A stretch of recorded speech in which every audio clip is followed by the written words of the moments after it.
Hello, Chris Maxwell here, and I appreciate Chris Pipkin taking time to reflect and talk about and teach on my poem, A Letter to the Rain.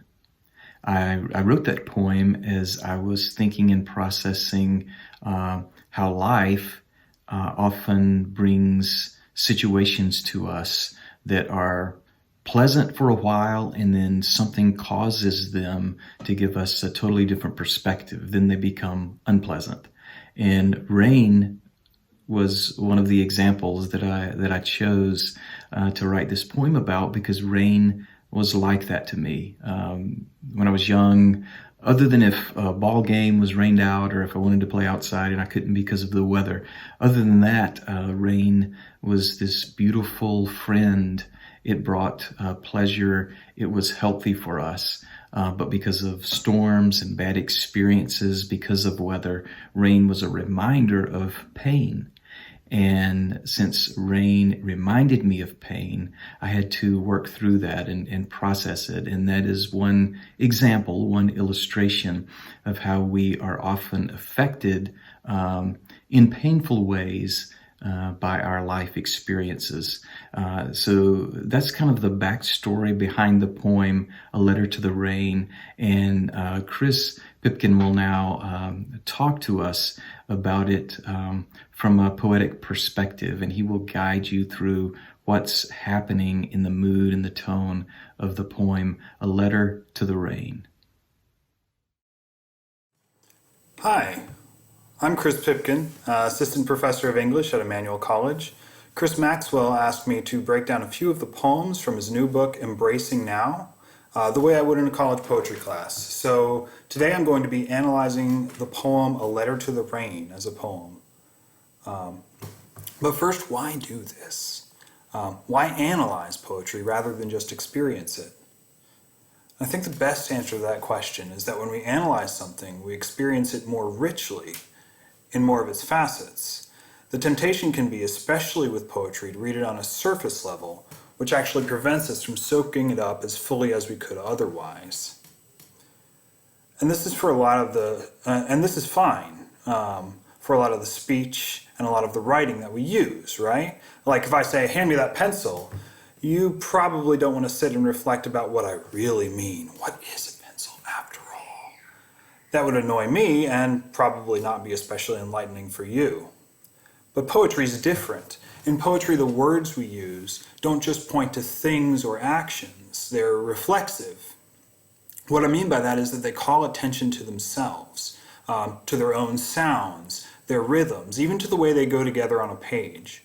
At the same time, they also do point to ideas outside of themselves. In other words, to read poetry well, you pay attention to the form as well as to the content, right? What it is as well as what it means. So the question you always want to ask yourself when you analyze a poem is, how is this poem doing what it's saying? Again, this isn't just something you're doing to feel smarter. It's something you do to savor a poem and to meditate on it, to slow down and experience something as fully as possible. So with all that in mind, let's look at Chris Maxwell's poem, A Letter to the Rain, and I have it here, and I'll read it.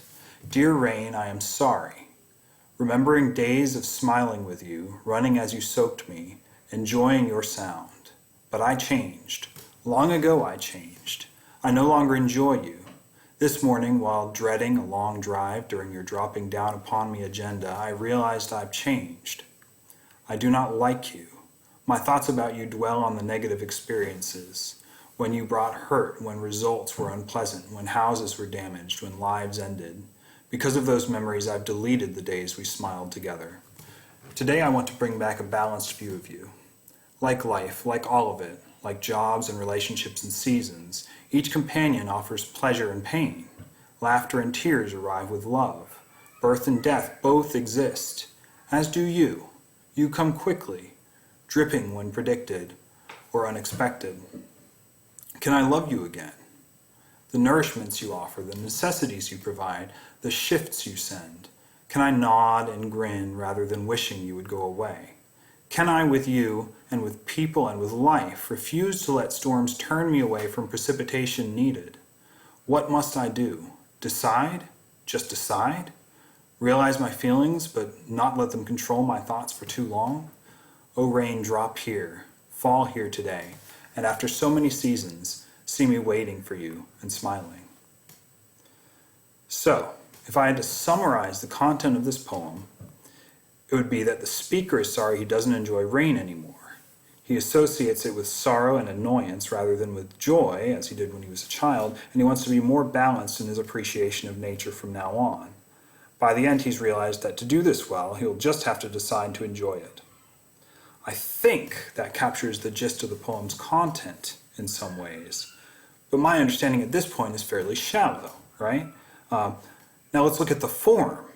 How, we need to ask ourselves when we look at the form, is the poem doing what it's saying? What's the first thing you notice about the way this poem looks on the page? If you said there are no line breaks, like you usually have with poetry, that's exactly what I was noticing as well. It's an almost breathless rush of sentences, and it simulates a sort of unending rainfall that tends to weary us. Along with that, there's a lot of alliteration of D's, right? So, let's see. Birth and death, do you, dripping, and then earlier on, dwell, right? Damaged, the dropping down upon me agenda, right? Oh, here we go. Dreading a long drive during your dropping down upon me agenda, right? So the succession of D's also kind of simulates a sort of endless patter of raindrops. It's like the rain in these ways, the poem itself, and it appears formless, yet we can find meaning and form in it, just as the speaker does in the rain itself. And there's a pleasure that comes with our discovery of such forms that parallels the speaker's resolution by the end of the poem to take pleasure in the rain. Notice the word choice as well. The beginning of the letter reads almost like a breakup letter, or at least an apology letter to someone he's hurt. Yet, of course, we can't hurt the rain.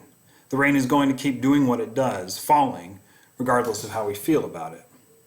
By saying, I've changed at the beginning, or I changed at the beginning a few times, right?